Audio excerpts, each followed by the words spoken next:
welcome to another session of 180 Degrees. I'm George Thompson. Dan Warrensford sitting over here, and with us tonight is Lynn Normile, who's the president-elect of the Spaceport Lung Association, and the subject is tobacco. And the column that went some time ago that Dan and I disagreed, as usual, about was, should Washington halt subsidies paid to farmers who grow tobacco?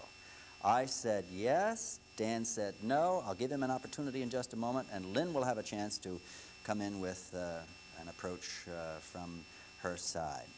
The point we made in this original column was that in his sporadic, this is Dan now of course, in his sporadic fruitless quest for erudition, he's continually asking me questions. Well, I've given him one, and I've asked him this. I said, you're interested in cutting federal spending, right? Well, that's a silly question, of course, but tell me why Congress continues to subsidize tobacco growers while the Department of Health and Human Services paradoxically promotes the label, warning, the Surgeon General has determined that cigarette smoking is dangerous to your health. Well, that's it. That's the subject. And obviously what we're getting into now is there have been quite a number of reports that have been released since this column was written which back me up. And I think we've got Dan at a disadvantage today, and I'll give it to you, Dan. Are you serious? You're serious? You have me at a disadvantage? George, the question I had to ask at the outset of the column we wrote was, can a retiree from the ranks of productive, tee-hee, government workers find happiness writing newspaper columns full of silly questions? I then had to ask, is Tip O'Neill a Democrat? Are you seriously trying to include me and other self-respecting conservatives among the ranks of economic interventionists? That's what you seem to be doing, and you can't get away with it. I think you are sunning yourself too much, and you had better start wearing a hat. You should do that anyway. No, the federal government, the state government, city government, no government should subsidize any business. Any business. And that, of course, includes tobacco growers. They should not be allowed to slop at the proverbial trough any more than anyone else. As in the case of regular, quote-unquote, farmers, these tobacco growers should be weaned. I mean, it's not their fault. It's the federal government's fault. It's the citizenry's fault for them getting in the pickle they're in. But they should be weaned from what I call the udder of our government money cow. And once they are weaned, they should have to operate in a free market, which is what we're supposed to be all about, forever and ever. If the growers can't survive by selling their wares, in this case tobacco, in a free market, then they're going to have to start growing something else. Maybe they could grow some turnips to fill a truck from which you fell just before you wrote your silly questions and asked them. Now, are you wound up yet? No. I'm Go getting ahead. wound up, George. Okay, go ahead.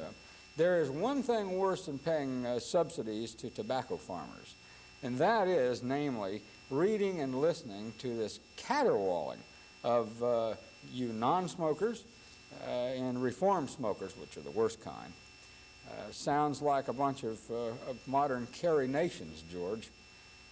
The next thing I guess you'll want is some blue laws against tobacco, maybe something that says you can only smoke while standing in a phone booth in the middle of Cucamonga, California, you know, something like that. Anyway, I'll wind down now. Yes, I agree with you. Yank all of these subsidies. And by the way, please don't breathe while I smoke. I'm glad that you brought that up, because the viewers should know that I'm a reform smoker. Used to smoke a pipe. And Dan continues. And there's nothing worse, I can guarantee you, than the corpse of a dead cigar. But well, how about this business of smoking now, to get Lynn in on this? You know, this business of smoking is terrible. I should not have to, nor should anybody else have to inhale your exhaled smoke. I try not to force you to do that. I, among many smokers, do try to defer to your delicate sensibilities, George, and not light up while you're around. Lynn, what do you think about all of this? Well, I don't think it's delicate sensibilities that we're talking about today. I think the studies would back up the fact that smoking secondhand or inhaling secondhand smoke is detrimental to your health, and we're seeing more and more studies come out all the time as to that effect.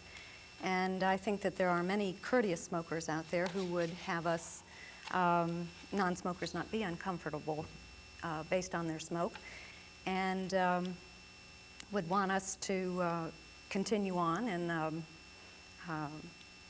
I'm sure, Dan, you wouldn't want to be uncomfortable, and you would want us to continue to breathe clean air.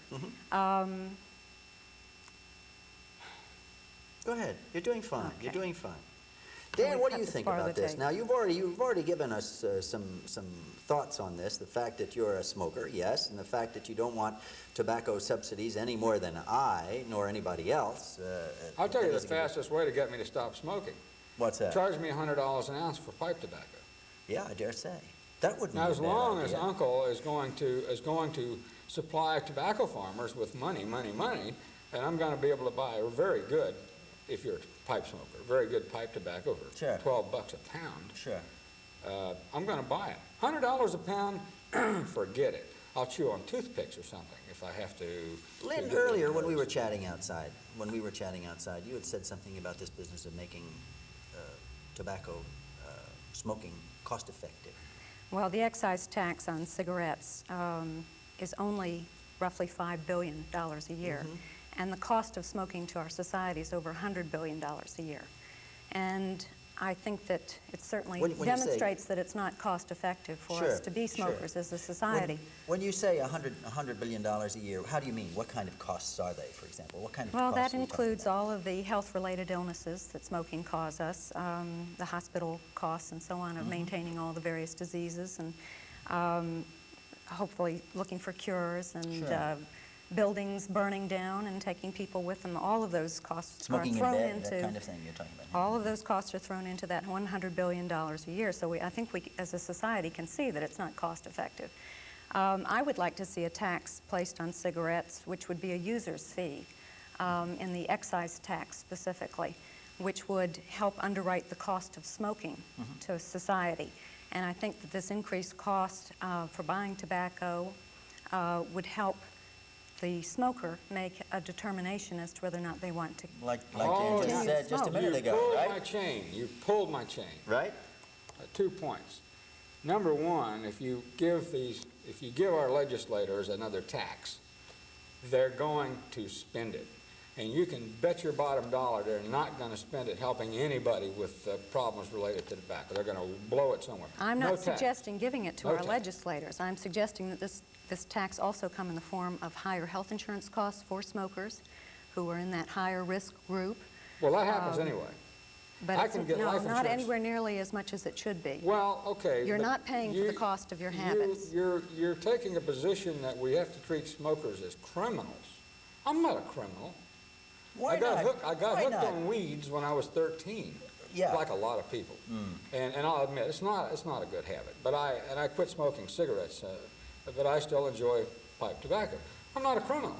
Now, if you want to cost me, as I said, $100 an ounce for pipe tobacco, $4 a piece for cigars, all you have to do, you don't have to tax me. You don't have to put a sin tax on. You can take all the taxes off. Let the price rise to what it should be, and I will quit smoking, but I will If we pay that quit much for it. subsidizing That's right. I tobacco will industry, not, and you're that's talking what the crux of this matter is. I won't smoke anymore, I guarantee you, because the price is going to go right out of sight.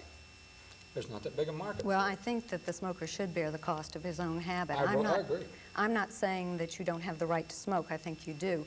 The issue here, and of course, as it relates to the Florida Indoor Clean Air Act, which we most recently passed, the issue here is not whether you have the right to smoke, but where you have the right to smoke. And I think that's most often lost in so many of the objections. Tell us something about this. You had something to do with this, as I understand it. Well, I did. In fact, I was called by the Lung Association and asked if there were any legislators in our area who would be interested in sponsoring this act when it was just proposed last year before the legislative session.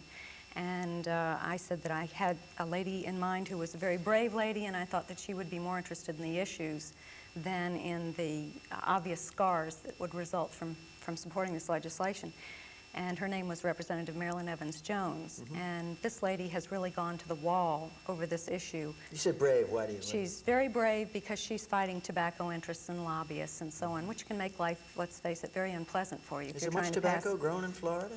I don't think so much None. in Florida. It's just that she was interested in the health aspects and non-smokers having the right to breathe clean air, which Sure. she and I think so many of us believe very strongly in. Smoking is obviously a habit that someone is welcome to have as long as we don't have to share You that hear habit Dan? with them. You hear this? There is tobacco grown in Florida in great quantities called marijuana. Marilyn Evans Jones ought to do something That's about another that, problem. too. That's another subject entirely It's off. tobacco. Yeah, right, agreed. Same thing, and she can't do anything about it. She can wail all she wants. She will not do anything about it. I don't think she's trying to do anything about tobacco specifically. I think she's trying to do something about those of us who would like to continue on in as healthy a lifestyle as possible and to be given the chance to be able to go to public places and to breathe clean air. I think that's a given right. I think we can expect clean water, we can expect clean air, and we can expect a clean environment. In the society in which we find ourselves. Okay, also in the society in which we smokers pay taxes. We're entitled, and I'll have to say, we're entitled to a little special area in these public buildings where Marilyn Evans Jones and her gaggle of modern carry nations, pardon me, no offense intended, are going to say to me, "You sinful person, you're going to cause my lungs to burn up."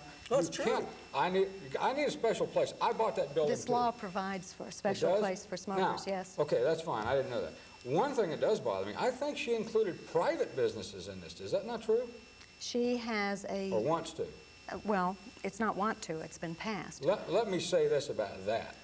It's too bad it was passed because, I'll be very blunt, it's none of Marilyn Evans Jones' damn business what private people want to do in their restaurants and their establishments. If you don't want to go into a restaurant where I'm smoking, then walk down the street to some other restaurant. It's none of her business what people in private businesses do. I must say, And you know, she that was wrong there. But I'm saying that you probably have not read the legislation Well, if it because affects private business, none of her business.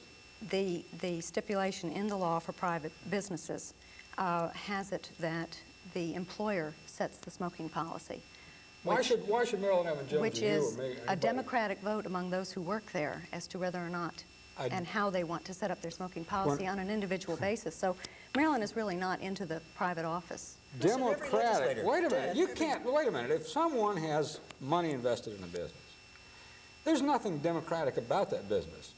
The person that owns the business should be able to call the shots within that business establishment. When Marilyn Evans Jones says, "Well, I'm going to be democratic about this. I'm going to allow you to let your employees vote on whether you can call the shots in your business," that's not democratic. That's tyrannical. you're not talking about employees now. And we're not talking about tobacco subsidies anymore either. And we're not talking just about But- Marilyn Evans Jones. This was a law that was Right, passed agreed. overwhelmingly by state legislators. It's another little tyrannical thing that's been done by a legislature. Florida's not the only one. It's none of the legislature's business if an employer wants to allow people to smoke in his business. It is not the right of people who are being paid by that employer to tell him what he can do in his business. That's my point. That is tyrannical. But I don't think... I don't like will- perfume. Some perfume makes me retch. If you owned a business, let's say you owned a cosmetic We've got a business. minute to go, so don't get Okay, reaching too far. a cosmetic business, and I get myself elected to legislature, I get a law passed, and I come to you and say, tell you what I'm going to do. I'm going to let your customers vote on whether or not you should even be in business. Not customers, maybe employees, because they might not like your product. They're going to put you out of business if all of them retch when they smell perfume. That's wrong. That's tyrannical. Yes, but we got 30 seconds left now. You take it. Oh, thanks Give a it to lot. Lynn. Yeah. We'll save Lynn until we come back and give her a chance to get her thoughts collected. She's going to have to justify this Marilyn Evans Jones Oh, we'll stay gaggle off to me. Marilyn Evans Jones now. On this subject. We're coming up on the end of the. We're coming up on the break now. We'll be right back.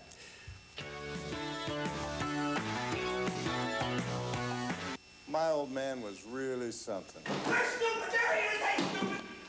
He kept me on track, all right.